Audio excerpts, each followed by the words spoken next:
At 25, I thought I knew enough about money. I had a job. I was paying my bills. I wasn't broke. I figured I was doing fine. I was wrong.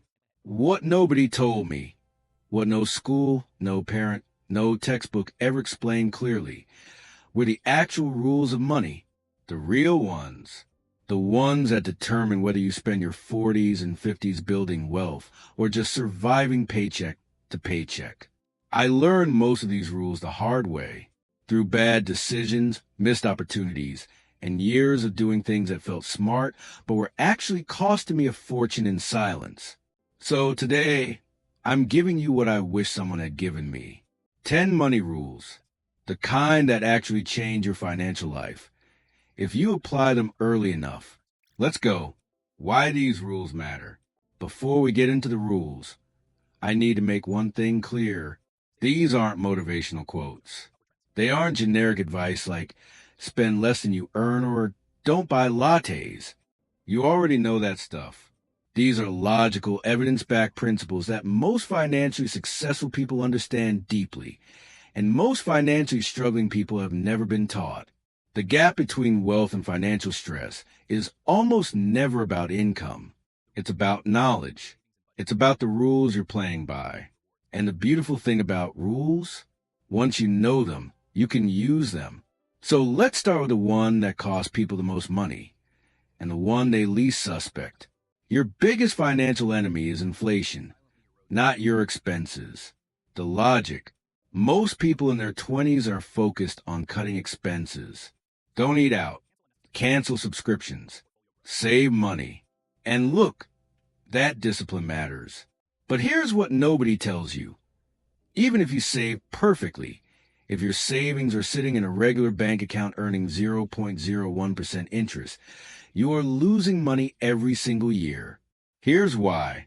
The U.S. inflation rate has averaged about 3% per year historically. That means $10,000 sitting in a low-interest account today will have a purchasing power of roughly $7,400 in 10 years. You didn't spend a single dollar, but inflation quietly stole $2,600 from you. Saving money in the wrong place is not safe. It's just slow motion losing. The rule, your money must grow faster than inflation. That's not optional if you want to build wealth. It's the baseline. What to do? Move your savings to a high-yield savings account paying 4 to 5% APY. Invest in low-cost index funds that historically return 7 to 10% annually. At minimum, make sure your money is working harder than inflation is eating it. Compound interest is either working for you or against you. Choose wisely. The logic. Albert Einstein allegedly called compound interest the eighth wonder of the world. Whether he said it or not, the math is undeniable. Here's the simple version. When your money earns interest, and then that interest earns interest, and then that interest earns interest, the growth becomes exponential, not linear, exponential. $10,000 invested at age 25 with 7% annual return becomes approximately $149,000 by age 65. The same $10,000 invested at age 35 becomes only $76,000. You invest at the same amount. The only difference is 10 years. That 10-year gap costs you $73,000 just from waiting. Time in the market is worth more than timing the market. The dark side. But compound interest works both ways. Credit card debt at 20 to 24% interest compounds against you with the same ruthless efficiency. $5,000 in credit card debt that you only make minimum payments on can cost you $15,000 to $20,000 over time. The bank is using the same math, just in reverse. The rule: start investing as early as humanly possible, even small amounts, and eliminate high-interest debt as your first financial priority, because that debt is compounding against your wealth every single day. Your income is not your wealth. The logic. This is the one that shocks people the most. There are people earning $200,000 a year, who are one missed paycheck away from financial disaster. And there are people earning $60,000 a year who are quietly building serious long-term wealth. The difference isn't income. It's the gap between what you earn and what you keep, and what you do with what you keep. Wealth is not a salary. Wealth is assets. Assets are things that grow in value or generate income while you sleep. Stocks, real estate, businesses, intellectual property. It's not about how much you make. It's about how much you build. The lifestyle inflation trap, the dangerous pattern most people fall into, is called lifestyle inflation.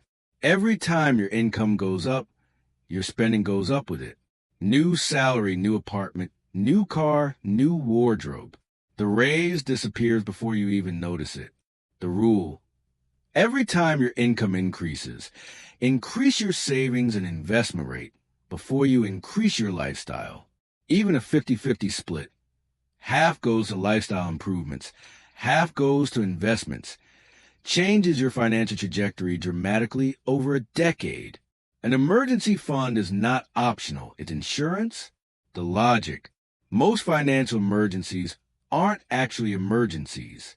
They're just expenses you didn't plan for. Car repairs, medical bills, a period of unemployment. These things are predictable in the sense that they will happen to everyone at some point. We just don't know when. Without an emergency fund, every unexpected expense becomes a dead event. You put on the credit card. You take out a personal loan. You borrow from family.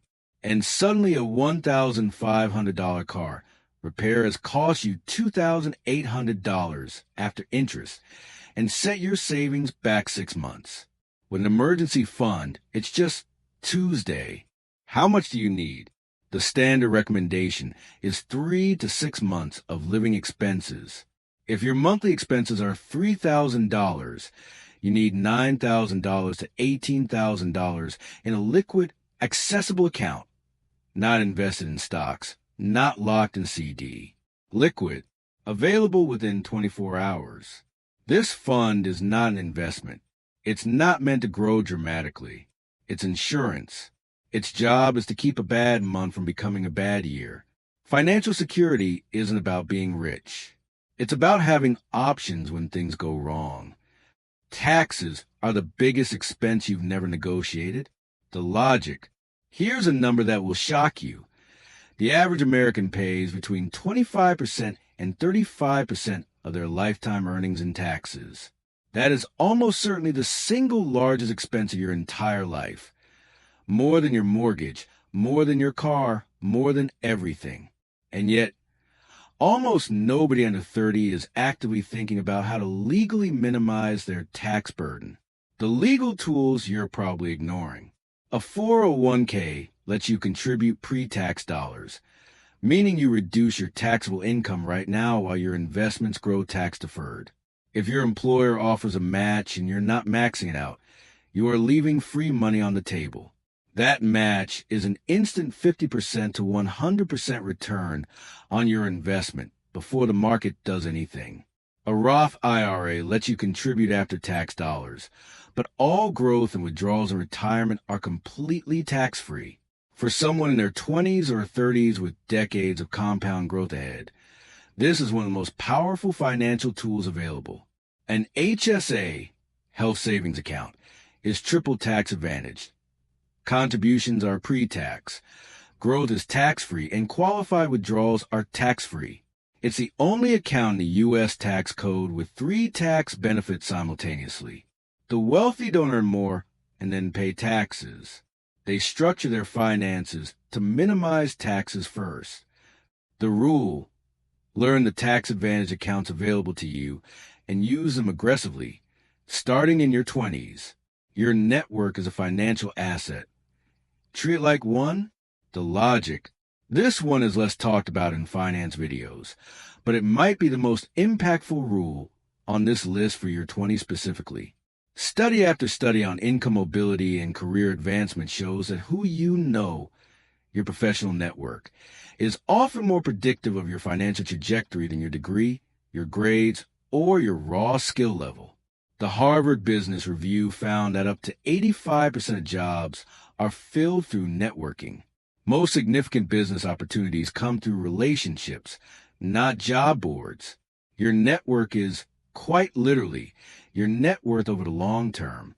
What this means practically: invest time and energy into relationships with people who challenge you, who are more experienced than you, who are doing what you want to do. Go to industry events. Join professional communities. Help people without expecting immediate return. These investments compound just like financial ones, slowly at first, then dramatically. The 25-year-old who builds genuine relationships with mentors and industry peers will consistently out-earn the equally skilled person who works in isolation. Your income is often the average of the 5 people you spend the most professional time with. Buy assets, not liabilities. Know the difference? The logic. Robert Kiyosaki made this concept famous in Rich Dad, Poor Dad.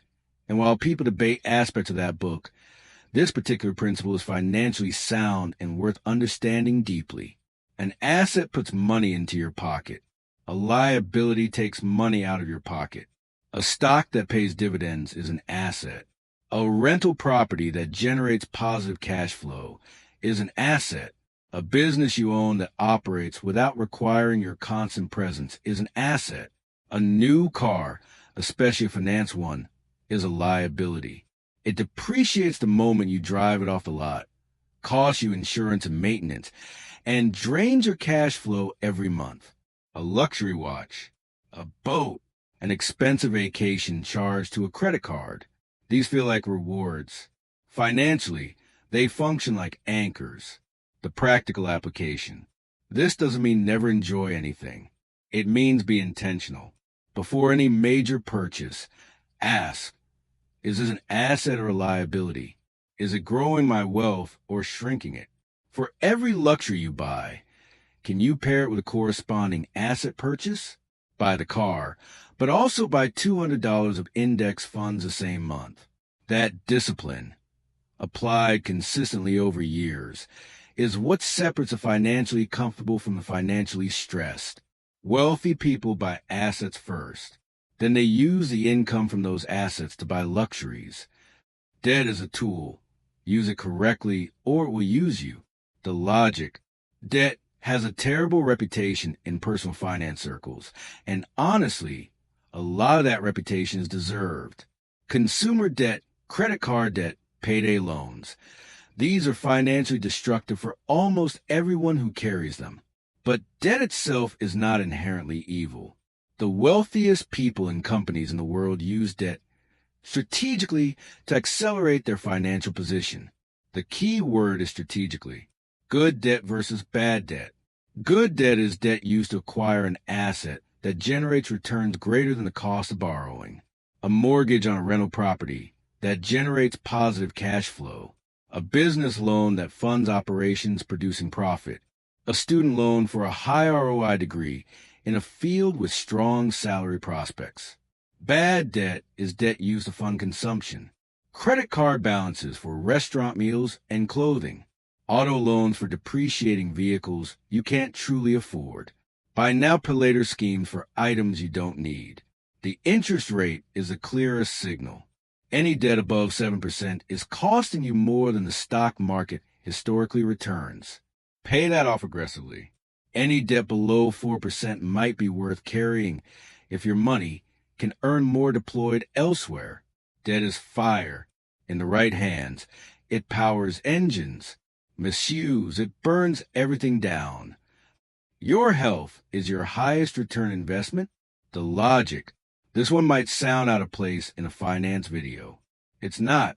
Your physical and mental health are the foundation of your earning capacity, your productivity, your decision-making, and your ability to build wealth consistently over decades.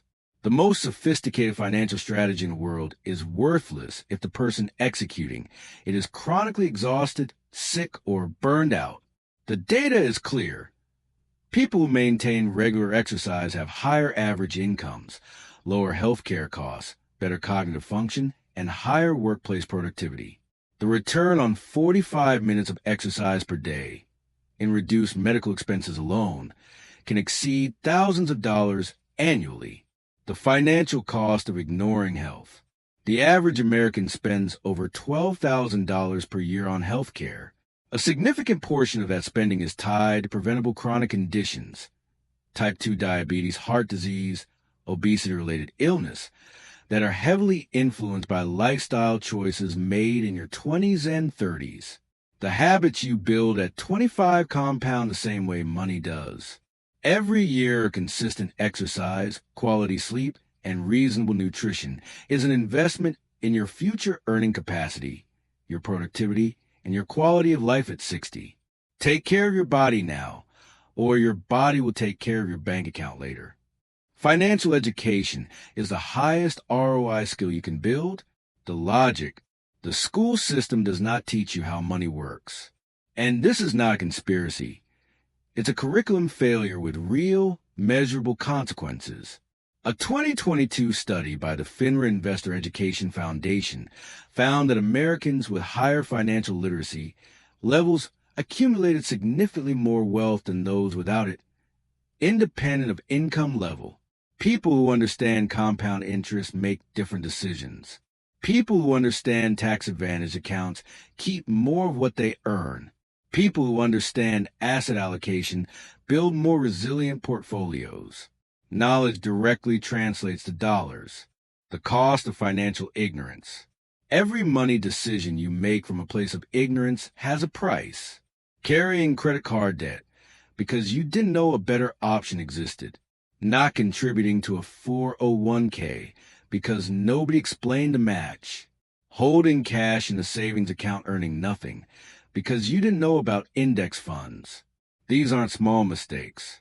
Across a lifetime, they can cost hundreds of thousands of dollars. The good news, financial education has never been more accessible. Books like The Psychology of Money by Morgan Housel, The Little Book of Common Sense Investing by John Bogle, and I Will Teach You Be Rich by Ramit Sethi are inexpensive and genuinely transformative.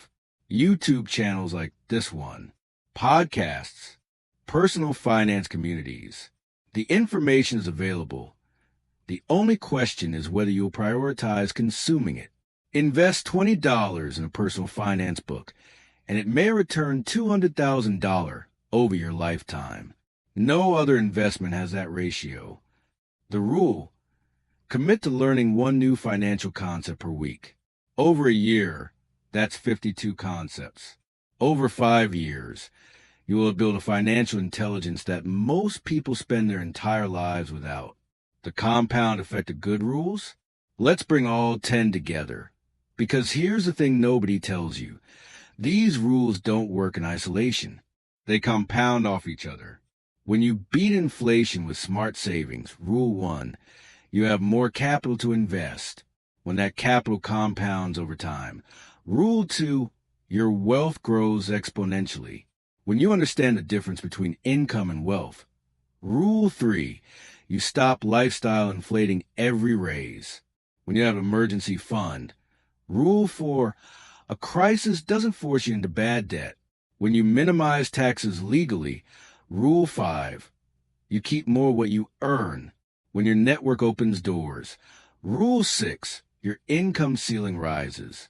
When you buy assets instead of liabilities. Rule 7, your money works while you sleep. When you use debt strategically. Rule 8, you accelerate without destroying. When your health is strong. Rule 9, your productivity and earning capacity sustain for decades. And when you keep learning. Rule 10, every other rule gets sharper. These aren't 10 separate ideas. They're one integrated system. And it's a system anyone can build, regardless of your starting point, your income level, or how many financial mistakes you've already made. The best time to learn these rules was at 25. The second best time is right now. Call to action? If this video gave you something real, something you're actually going to apply, do me a favor and hit that like button. It genuinely helps this content reach more people who need to hear it. And if you want more of this clear, logical, no-fluff finance content, subscribe to Wealthwise Owl. Every week, I put out videos designed to give you the financial education that nobody taught us in school. Drop a comment below. Which of these 10 rules hit you the hardest? Which one do you wish you'd learned earlier? I want to know. I'll see you in the next one. Keep building.